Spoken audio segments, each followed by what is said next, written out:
Hello बच्चों, तो जो भी बच्चे RUHS CUET एग्जाम की तैयारी कर रहे हैं बच्चों, अभी बहुत ही कम टाइम बचा है ना। फॉर्म जारी हो गए हैं, एग्जाम भी डिक्लेयर हो गया है, एग्जाम डेट भी।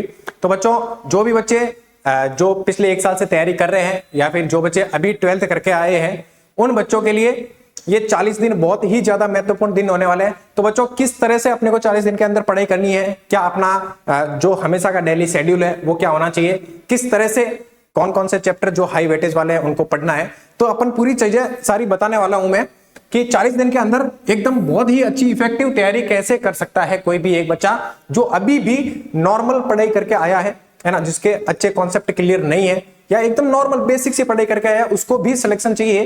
तो देखो बच्चों, यहाँ पर कुछ ऐसी कंडीशंस है जो तुम लोगों को अप्लाई करने पड़ेगी पूरे 40 दिन के लिए, है ना। एक प्रॉपर पूरा टाइम टेबल क्रिएट करना पड़ेगा, जिसके अंदर क्या करना पड़ेगा। देखो CUET एग्जाम के अंदर क्या आ रहा है, 3 सब्जेक्ट है, फिजिक्स, केमिस्ट्री और बायोलॉजी, है ना। तीनों के कितने क्वेश्चन आ रहे हैं, बायोलॉजी के 34, केमिस्ट्री के 33 और फिजिक्स के भी 33 क्वेश्चन आ रहे हैं, है ना। और ओनली 12th आ रही है, क्या आ रही है, ओनली 12th ही आ रही है। बायोलॉजी में कितने चैप्टर है, 12 से 13 चैप्टर है बायोलॉजी में, और केमिस्ट्री के अंदर 10 से 11 चैप्टर, और फिजिक्स के अंदर भी 10 से 12 चैप्टर के बीच में है ना। 12, 11 और 13 चैप्टर है ना। तो एवरेज मान के चले तो 12 चैप्टर है ना। 12, 24 और 12 36 चैप्टर के आसपास है तुम्हारे पूरे 12th के। अब क्या करना है, दिन कितने हैं, 40 दिन है। 40 दिन में 36 चैप्टर करना है, तो क्या करना पड़ेगा। देखो हमेशा के तीनों सब्जेक्ट पढ़ने, ऐसा नहीं कि एक सब्जेक्ट लेके पढ़ रहे हो और 2 सब्जेक्ट को रोक रहे हो, ऐसा नहीं करना है। हमेशा के तीनों चैप्टर पढ़ने हैं, है ना। तीनों सब्जेक्ट के तीनों अलग अलग चैप्टर लेने हैं, उनको पढ़ना है। अब क्या करना पड़ेगा, देखो इन 36 चैप्टर को 40 दिन में करने के लिए कुछ ऐसा करना पड़ेगा कि जैसे कि बायो के कुछ चैप्टर इजी होता है, तो कहीं बायो का चैप्टर ले रहे हो तो फिजिक्स का जो ऐसा चैप्टर जैसे कि ये हो गया, जो ऑप्टिक्स वाला पार्ट हो गया पूरा, है ना, रे ऑप्टिक्स हो गई, वो सारे बड़े हैं। इलेक्ट्रो जो स्टैटिक है, ये चैप्टर बड़े हैं ना, तो ऐसे चैप्टर को अपन 2 दिन में कंप्लीट कर सकते हैं। साथ में बायो और केमिस्ट्री का एक चैप्टर कर सकते हैं। तो इस तरह से अपने को पूरे टाइम को ऐसे यूटिलाइज करना है कि जो फिजिक्स के बड़े चैप्टर है उसके साथ में केमिस्ट्री के छोटे चैप्टर 2 या 3 कंप्लीट करने की ट्राई करनी है।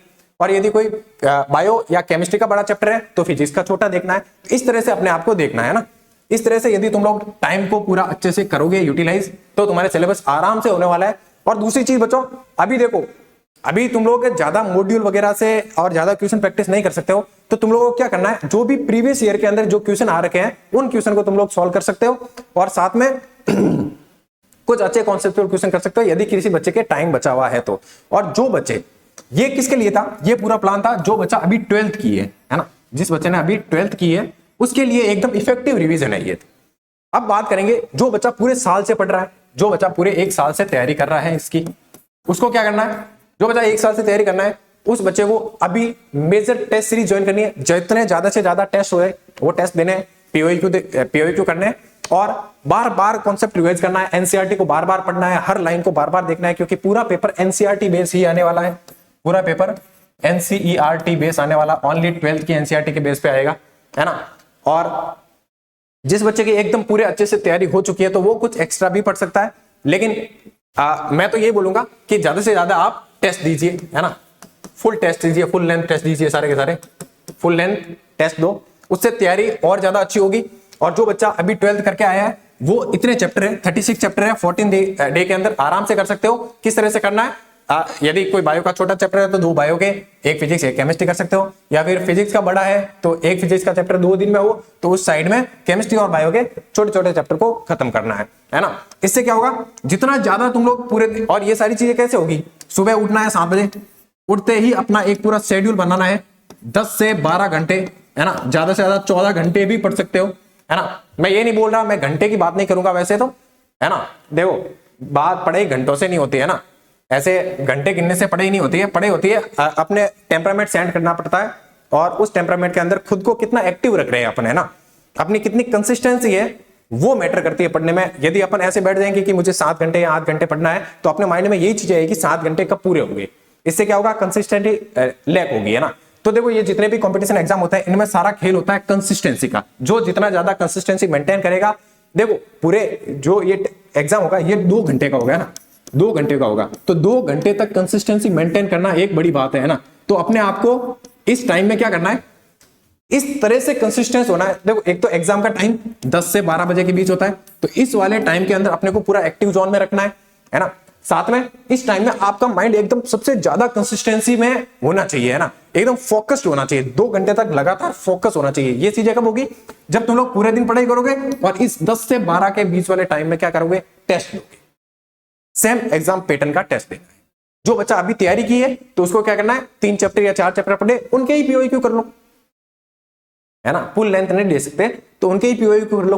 तो ये वाला सीन हो सकता है। तो 10 से 12 के बीच में अपने माइंड को पूरी तरह से कंसिस्टेंट रखना है, फोकस्ड रखना है, और बीच में कंसिस्टेंसी लैक नहीं होनी चाहिए, है ना, क्योंकि अपने को पिछले जो अपन जैसे 30 से 40 मिनट तक अपन यदि इस माहौल में रहेंगे तो एग्जाम में भी अपना माइंड उसी तरह से कंसिस्टेंसी मेंटेन कर पाएगा।